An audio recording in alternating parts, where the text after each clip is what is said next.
Hi friends, இப்போ கொலு time ஆரம்பிச்சிருச்சு. இப்போ கொலு டைம் ஆரம்பிக்கும்போது பொம்மைங்க நிறைய வாங்கி நிறைய பேர் வைப்பாங்க. அந்த பொம்மைங்க செய்கிற இடத்துக்கு போனால் நம்மளுக்கே கொலு வைக்கணும்னு ஒரு ஆசை வருங்க. அந்த மாதிரி தாங்க நாங்கள் இப்போ காஞ்சிபுரம் போனோம். எங்கள் தங்கச்சி இப்போ புதுசாக கொலு வைக்க போகிறாங்க. அவங்களுக்கு பொம்மை வாங்கலான்னு தான் போனோம். அந்த பொம்மையெல்லாம் பார்க்கும்போது நம்மளுக்கும் கொலு வைக்கணும்னு ஒரு ஆசை வருது. ஆனால் 9 நாள் மெயினாக செய்யணுமே, அது செய்யறதுக்கு நம்மளுக்கு தெம்பு இருந்தால் அழகாக வாங்கி யார் ஒன்றாலும் செய்யலாங்க. சாமி கும்பிட்றதுக்கு சாஸ்திரம் சம்பிரதாயம் அதெல்லாம் எதுவுமே பார்க்க தேவையில்ல. நம்மளுக்கு உடம்புல தெம்பும் செய்யறதுக்கு இதுவும் பலுவும் இருந்தால் நம்ம எல்லா சாமியும் எப்போனாலும் கும்பிட்லாம். அதுக்காக டைமு காலம்லாம் நம்ம பார்க்கவே தேவையில்ல. அந்த மாதிரி தாங்க இப்போ எங்கள் தங்கச்சி கொலு வைக்க போகிறாங்க. அவங்களுக்கு வாங்கலான்னு தான் போனோம். அவங்க ஃபாரினில் இருக்கிறதால அவங்களுக்கு மண் பொம்மைலாம் வெயிட் அதிகம். ஏன்னா கொரியர் சார்ஜ் அதிகமாக வாங்குவாங்க.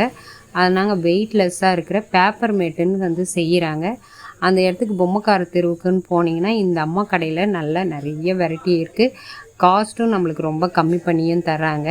இவங்கள பார்க்கும்போதே நம்மளுக்கு இன்னும் பொம்மைங்க வாங்கணும்னு, இவங்களுடைய பேச்சும் இவங்களுடைய வியாபாரம் செய்கிற விதமும் பார்த்தா ரொம்ப பிடிச்சி போயிருந்தது. இவங்கக்கிட்டே நாங்கள் பொம்மையும் வாங்கிட்டோம். அவங்க வாங்கினவுடனே எனக்கு ரிட்டன் கிஃப்டாகவும் கொடுத்தாங்க ஒரு பொம்மைங்க.